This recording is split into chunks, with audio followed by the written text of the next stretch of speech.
और उन्होंने कहा चुनावी साल में अपने और पार्टी के लिए वोट की जुगत में लगे बाबा साहब अंबेडकर को भी उन्होंने बख्शा था। भू माफिया बसपा को करार देते देते उनकी टिप्पणी बाबा साहब अंबेडकर की मूर्ति पर चली गई थी और मुझे नहीं लगता है कि उन्होंने जिस तरह के शब्दों का इस्तेमाल किया था आजम खान ने, मुझे वो पढ़ना चाहिए। ये योगी आदित्यनाथ ने आज टिप्पणी की है कि आप लोग कैसे सामने आकर बाबा साहब के हिमायती बन सकते हैं। मुझे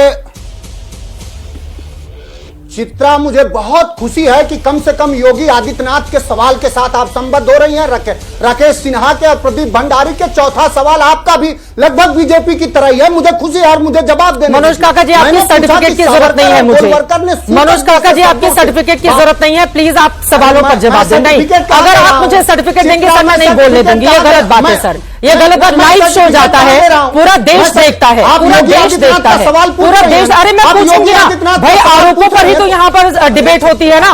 मेरे मन में क्या चल रहा है उससे तो डिबेट होती नहीं है। प्लीज उस बाबा साहब को, जब बाबा साहब ने 14 अप्रैल 1956 को जब बौद्ध धर्म अपना लिया तो उस बाबा साहब को सूतक नाम के अपमानजनक शब्दों से आरएसएस के किस व्यक्ति ने नवाजा। इन्होंने ये नहीं बताया कि जिस बाबा साहब ने जब हिंदू कोड बिल लाए तो हिंदू कोड बिल लाने के बाद बाबा साहब के खिलाफ करपात्री और श्यामा प्रसाद मुखर्जी इनके आदर्श हैं कि नहीं। राकेश सिन्हा को बताना चाहिए उन्होंने कितना पुरजोर उसका विरोध किया और बाबा साहब के खिलाफ अपशब्द बोले, बाबा साहब के पुतला तक जलाया। असल में भारतीय जनता पार्टी का जो पूरा विमर्श है चित्रा, वो यही विमर्श है कि दलितों, पिछड़ों और वंचितों को उन्हें अपमानित करना है। उनके में किसी तरह का ज्ञानी या किसी तरह का विद्वान व्यक्ति इनको हजम नहीं होगा। वो बाबा साहब जिन्होंने the problem in Indian rupee लिख करके और भारत की अर्थव्यवस्था को भी सुधारा, उन्होंने सामाजिक व्यवस्था पर कितने, जिस बाबा साहब के लगातार बड़ी बड़ी बातें कर रहे हैं मनोज काका जी, आप से लेके गोलवलकर नेताओं को भी समझा रहे थे। आज योगी आदित्यनाथ की ओर से आजम खान के एक बयान को पेश किया गया है। उन्होंने कहा नहीं आप मेरी बात सुनिए मनोज काका जी।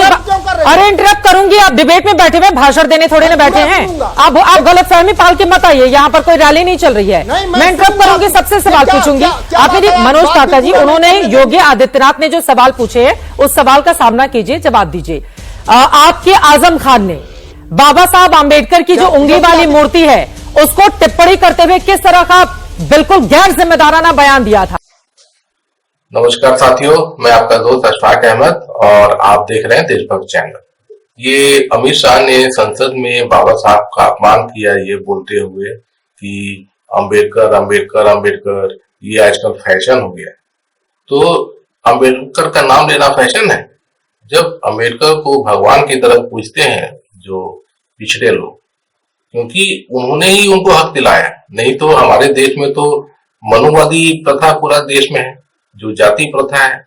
जाति प्रथा की वजह से ही जो पिछड़े लोग हैं वो अछूत माने जाते हैं और उनके साथ में बर्ताव एकदम पूरा अमानवीय होता है, उनके साथ में अन्याय होता है और ये सदियों से चला है और उनको ऊपर उठने दिया जाता है कि तुम जूता सिलने का काम करता तेरा बाप तो तू भी जूता ही सिलेगा, तू इंजीनियर नहीं बन जाएगा और तेरी औकात जो है इतनी ही है कि तू ले दे के अपनी जिंदगी गुजार ले, उससे ज्यादा तेरी औकात नहीं है। इस तरीके का सोच है ना हमारे देश में, आज भी है। तो उनके जो पिछड़े जाति के लोग हैं, चाहे एससी हो, एसटी हो, ओबीसी हो या फिर माइनॉरिटीज हो, उनको पूरे देश में जो है आज भी हर तरह से सताया जाता है। और जो बाबा साहब थे तो उन्होंने तो पूरी जिंदगी लड़ाई लड़ी इन सब जो खराब चीजें हैं हमारे समाज में उनको खत्म करने के लिए, है ना। और जब देश आजाद हुआ तो संविधान बनाया गया, तो वो बाबा साहब ने बनाया। और संविधान में जो है जो दो चीजें हैं, एक चीज तो है कि जो पिछड़े समाज के लोग हैं उनको कैसे ऊपर उठाया जाए। तो इसके लिए ये किया गया कि आरक्षण की व्यवस्था की गई शिक्षा में, ताकि चूंकि पिछड़े जाति के लोग हैं वो गरीब होते हैं, है ना, और उनको जो है अच्छे स्कूल उनके बच्चों को नहीं मिलेगा तो अच्छी शिक्षा नहीं मिल पाएगी, वो ऊपर नहीं आ पाएंगे। तो शिक्षा में आरक्षण, और उसके बाद में फिर उनको नौकरी में कौन रखेगा, है ना। क्योंकि आप देखें कि नौकरी में अगर कोई रखना हो, चाहे सरकारी नौकरी हो चाहे गैर सरकारी नौकरी हो, तो वहां पर जो इंटरव्यू लेने वाले लोग हैं, जो मैनेजर हैं, जो साहब लोग हैं, तो वो सब अगली जाति के लोग हैं। तो वो तो कभी पिछड़ी जाति के लोगों को रखेंगे ही नहीं ना। तो इसीलिए रोजगार में भी आरक्षण दिया गया, तो ताकि उनको जो है कम से कम ये चीज तो मिले कि उनका हक थोड़ा बहुत तो मिले, पूरा ना मिले तभी भी कुछ हक मिले। तो ये सब व्यवस्था की गई। तो ये सब बाबा साहब ने किया। पहली बात कि ये पिछड़े लोगों को हक दिलाने का। उसके बाद में एक और चीज किया कि जो atrocities act against SC ST, तो ये है कि जो पिछड़े लोग हैं तो उनके साथ में किस तरह का व्यवहार होता है, उनको गाली गलौज किया जाता है, मारपीट किया जाता है, उनका हक छीन लिया जाता है। तो इसके खिलाफ वो कहीं जाना उनके लिए मुश्किल है, क्योंकि वो कहीं जाएंगे तो उनका कोई सुनेगा भी नहीं, है ना। जैसे कि कोर्ट में भी जाए तो कोर्ट में भी उनकी सुनवाई नहीं हो पाएगी। तो इसीलिए ये atrocities act against SC ST बना। तो इसके तहत जो भी SC ST लोग हैं तो वो केस दर्ज कराया पुलिस में, और जो जिसके खिलाफ दर्ज कराया शिकायत, तो उसको है बेल भी नहीं मिलेगा और उसको जेल जाना पड़ेगा। तो ये व्यवस्था की गई थी, जरूरी था, है ना। तो ये सब चीजें बाबा साहब ने किया, पहली बात। दूसरी बात क्या है कि समानता का अधिकार। तो हमारे देश में समानता नहीं है, तो इसलिए समानता होना चाहिए। तो जैसे वोट का अधिकार है, तो ये वोट का अधिकार पहले नहीं था। जैसे महिलाओं को नहीं था, जो पढ़े लिखे लोग नहीं है उनको नहीं था। इस तरह के सब जो है वोट का अधिकार अब मिला है। तो सबका वोट बराबर हो, चाहे वो गरीब से गरीब हो, चाहे अमीर से अमीर हो, सबके वोट का वैल्यू एक ही बराबर है ना। तो ये बहुत बड़ा अधिकार है। उसके बाद में तो इससे क्या होता है कि जैसे कि हमारे देश में 85% आबादी जो है वो पिछड़े जाति से आती है, SC ST OBC, है ना। तो इनके वोट का वैल्यू बढ़ गया। तो इसीलिए जो नेता खड़े होते हैं SC ST समाज से, OBC समाज से, तो वो जीत जाएंगे। अब वही देखिए कि अगर वोट का अधिकार पिछड़े लोगों को नहीं होता तो वो तो कभी जीत ही नहीं सकते थे ना। उसके अलावा जो आरक्षित सीट भी कभी व्यवस्था किया गया कि जहां पर 50% से ज्यादा आबादी जैसे कि SC की है जिस सीट पे, तो वहां पर सिर्फ SC के ही नेता खड़े हो सकते हैं चुनाव में, जनरल के नहीं हो सकते हैं। ये भी व्यवस्था की गई। उसके अलावा जो समानता का अधिकार है, तो इसमें आप